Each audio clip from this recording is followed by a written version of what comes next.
नमस्कार दोस्तों, हिंदी प्रभात YouTube channel में आप लोगों का स्वागत है। आज हम लोग बौद्ध धर्म से संबंधित पढ़ेंगे और ये ध्यान रखिएगा, बौद्ध धर्म यदि देखा जाए पूरी दुनिया में एक अलग शांति प्रिय धर्म माना जाता है। आज पूरी दुनिया में बहुत अधिक संख्या यदि देखा जाए तो बौद्ध धर्म की भी है। कई देश हैं, दक्षिण एशियाई देश को देखा जाए तो बहुत सारे देशों ने बौद्ध धर्म को अपनाया है। यदि हम लोग आते हैं कि इसकी शुरुआत कहाँ से हुई, तो हालांकि ये कपिलवस्तु में महात्मा बुद्ध की जहाँ से जन्म, वर्तमान में ये रुमनदेई नेपाल एक जंगल में पड़ता है, मतलब नेपाल में है। लेकिन भगवान बुद्ध का बहुत सारे जीवन के घटनाएं भारत से संबंधित है, इसीलिए सभी आयोग हर एक एग्जाम में एक एक क्वेश्चन बौद्ध धर्म से आता रहता है। तो आपको ये ध्यान रखना है कि बौद्ध धर्म से जो चीजें हैं वह किस तरह से होंगी, मतलब कि कैसे आएंगी और क्या क्या उनके साथ घटनाएं हुई। तो पहले इन्होंने ज्ञान प्राप्त किया बौद्ध गया में, फिर इसके बाद इन्होंने प्रथम उपदेश दिया सारनाथ में, जो कि धर्मचक्र प्रवर्तन के नाम से जाना जाता है। फिर इसके बाद इन्होंने सर्वाधिक उपदेश श्रावस्ती में दिए और फिर इनकी मृत्यु कुशीनगर में हुई। तो ये सभी तो उनके जीवन से संबंधित थे और इनके जीवन में माता पिता से लेकर के गुरु अलार कलार यहाँ तक कि क्या क्या घटनाएं बौद्ध कह सकते हैं कि भाषा में उन्हें क्या क्या कहा जाता है, ये सभी घटनाएं आप लोगों को बहुत ही शॉर्ट टाइप का आपको बताएंगे, जो कि हर एग्जाम में श्योर है कि इससे क्वेश्चन पूछे जाएंगे। तो ये देखिए, हम लोग आते हैं बौद्ध धर्म के संस्थापक, इनका नाम है महात्मा बुद्ध। महात्मा बुद्ध की बात करते हैं। महात्मा बुद्ध का जन्म, यदि जन्म की बात करते हैं तो इनका जन्म 563 ईसा पूर्व में, इसका मतलब है 63 ईसा पूर्व में। कहाँ हुआ था? स्थान की बात करते हैं तो स्थान वही कपिलवस्तु। कपिलवस्तु का मतलब है कि कह सकते हैं लुम्बिनी वन है, जो आज वर्तमान में रुमनदेई नेपाल क्षेत्र में आता है। ये देखिए, इसका मतलब है कि ये हो जाएगा लुम्बिनी वन। लुम्बिनी वन ये कहाँ पे है? कपिलवस्तु में है। और कपिलवस्तु यदि देखा जाए, कपिलवस्तु वर्तमान में कहाँ पे है, किस स्थान पे है? कपिलवस्तु का स्थान ये हो जाएगा नेपाल का एक स्थान है रुमनदेई, ये नेपाल में पड़ता है। यहीं पे वर्तमान में कपिलवस्तु है और वही कपिलवस्तु के ही कह सकते हैं शासक हुआ करते थे शुद्धोधन, इनके पिताजी का नाम था। इसका मतलब है कि इनके पिता यदि क्वेश्चन देता है तो ये कौन थे? शुद्धोधन जो थे ये कपिलवस्तु के ही क्या थे, कह सकते हैं कि कपिलवस्तु के शासक थे इनके पिता। माता जो थी इनकी महामाया देवी थी, इसका मतलब है माता महामाया देवी थी। ये कहाँ की थी? इसका मतलब है कि ये इन्होंने कोलीय राजवंश की राजकुमारी थी, या कोलीय राजवंश की गणराज्य की राजकुमारी। ये देखिए, कोलीय राजवंश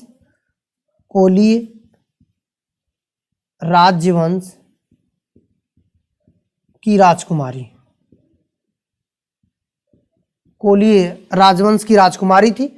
इसका मतलब है कि यदि इनके जीवन के अन्य चीजों के बारे में देखा जाए तो इनका जब जन्म हुआ था तो इनका नाम सिद्धार्थ था,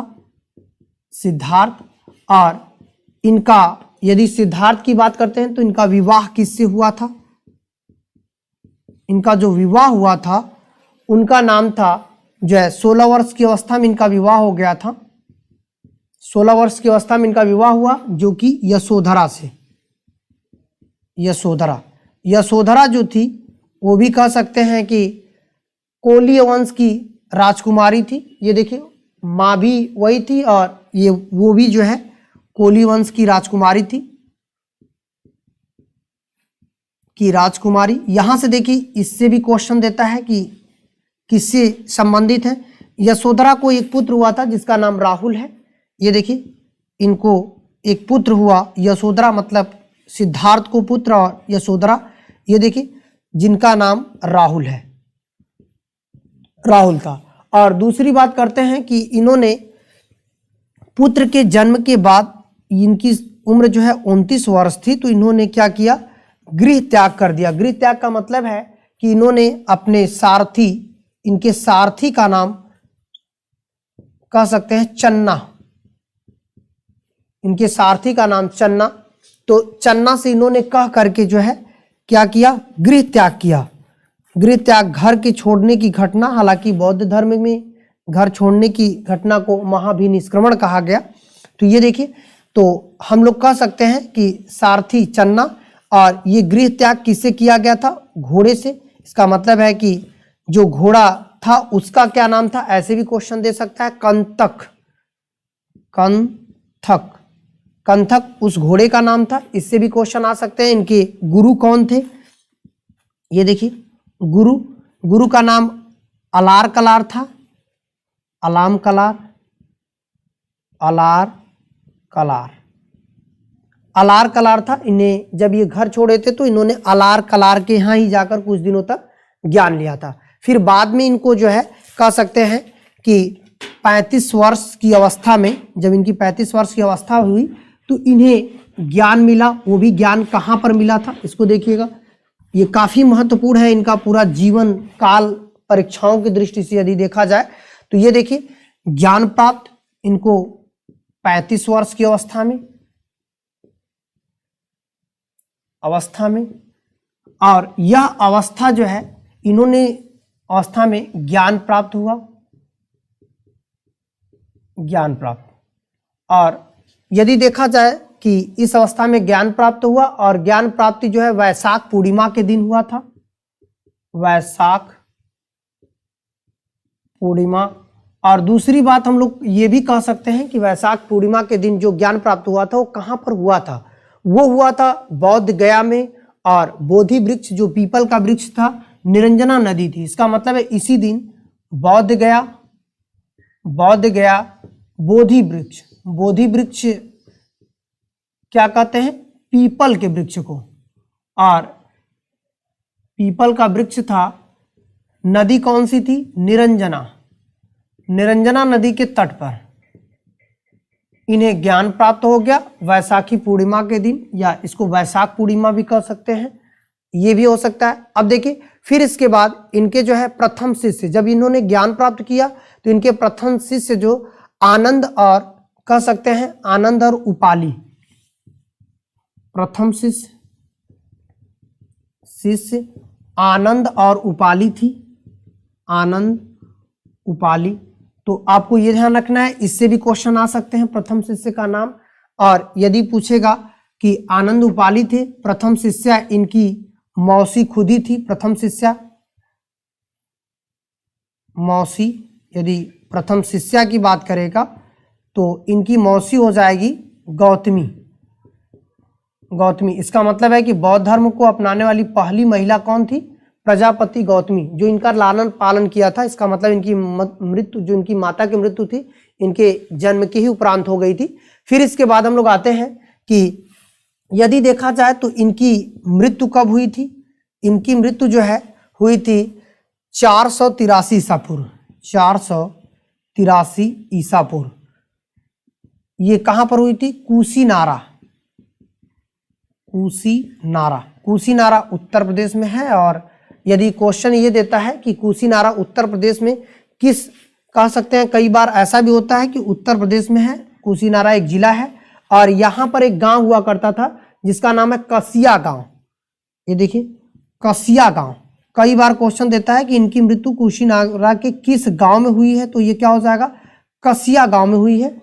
अब आते हैं कि बुद्ध के जीवन के संबंध में बहुत सारी घटनाएं हैं जिससे क्वेश्चन बनते रहते हैं। ये कौन कौन सी घटनाएं हैं उसको देख लीजिए।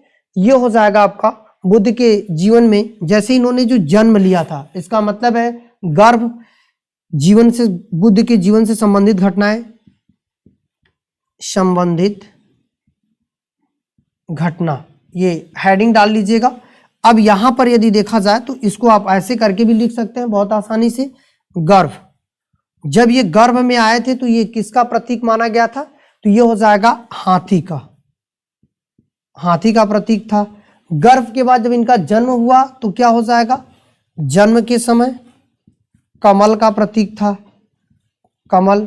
फिर इसके बाद जब ये युवा हुए तो ये क्या हो जाएगा, युवा के समय या इसको यौवन कहते हैं, सांड का प्रतीक है। जब इन्होंने गृह त्याग किया था, गृह त्याग, तो घोड़ा से गृह त्याग किया था, तो उसके लिए कौन सा जानवर प्रतीक है? घोड़ा, जिसे बौद्ध भाषा में नाम दिया गया महाभिनिष्क्रमण। महाभिनिष्क्रमण बौद्ध भाषा में जो इसको कहा गया महाभिनिष्क्रमण। फिर इसके बाद हम लोग कह सकते हैं गृह त्याग करने के बाद ये चले गए बौद्ध गया, जहां पर इन्होंने ज्ञान प्राप्त किया, उसको हम लोग क्या कहते हैं? इसका मतलब है कि ज्ञान प्राप्ति को क्या कहा जाता है? तो ये हो जाएगा बोधि वृक्ष, पीपल, या इसे निर्वाण कहते हैं। ये देखिए ज्ञान प्राप्ति, बोधि वृक्ष, ये बोधि वृक्ष क्या संदेश देता है? पीपल का वृक्ष, पीपल की बात करता है। और इसे जब ज्ञान प्राप्त हुआ तो इसे क्या कहा गया? निर्वाण कहा गया बौद्ध भाषा में, निर्वाण, जिसे पद चिन्ह भी कहते हैं।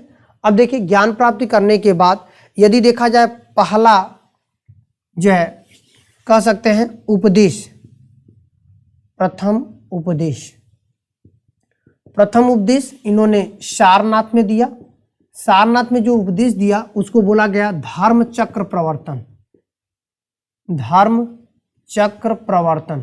दरअसल धर्म चक्र प्रवर्तन जो इन्होंने किया था, ये किस लिए किया? सारनाथ में जो धर्म चक्र प्रवर्तन इन्होंने किया, इसमें आपको एक चीज ध्यान रखने है कि धर्म चक्र प्रवर्तन सारनाथ को उसी 5 कौंडिल्य ब्राह्मणों को किया था। 5 कौंडिल्य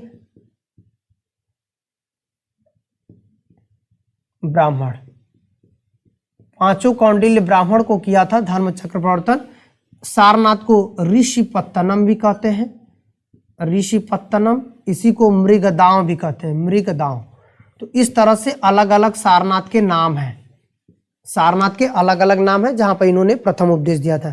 इनकी मृत्यु यदि देखा जाए, इन्होंने सर्वाधिक उपदेश श्रावस्ती में दिए थे, और इनकी मृत्यु जो है वो कहाँ पर हुई थी? कह सकते हैं महापरिनिर्वाण इसको कहते हैं। मृत्यु की घटना को कह सकते हैं, इसे संकेत किससे दिया गया? स्तूप से। स्तूप किसका प्रतीक है? इनकी मृत्यु का प्रतीक है, इसे महापरिनिर्वाण कहा गया, परिनिर्वाण कहा गया, और ये बौद्ध भाषा में। अब देखिए बहुत सारी चीजें हैं, इसके अलावा बौद्ध संगतियां टोटल 4 बौद्ध संगतियां हुई थी, जिसमें आपको 483 में पहली हुई थी, जो कहां पर हुई थी? राजगृह में हुई थी। इसके अध्यक्षता जो है अजातशत्रु ने किया। दूसरी 383 में हुई थी, वो जो है वैशाली में हुई थी, इसका अध्यक्षता कालाशोक ने किया। फिर तीसरी जो है पाटलिपुत्र में जो है कह सकते हैं मोगली पुत्र उसके अध्यक्ष थे, लेकिन अशोक ने इसकी अध्यक्षता किया था। फिर इसके बाद प्रथम शताब्दी में कनिष्क के समय भी एक बौद्ध संगति हुई थी, जो कि 2 जगह कराई गई, कुंडलग्राम और जालंधर में। इसका मतलब है ये चौथी और अंतिम बौद्ध संगतियां थी। तो बौद्ध से संबंधित जो भी आपको लेक्चर है वो बहुत ही महत्वपूर्ण है, और श्योर है कि ये क्वेश्चन आप लोगों को लिए आएंगे। आज के लिए इतना ही, धन्यवाद।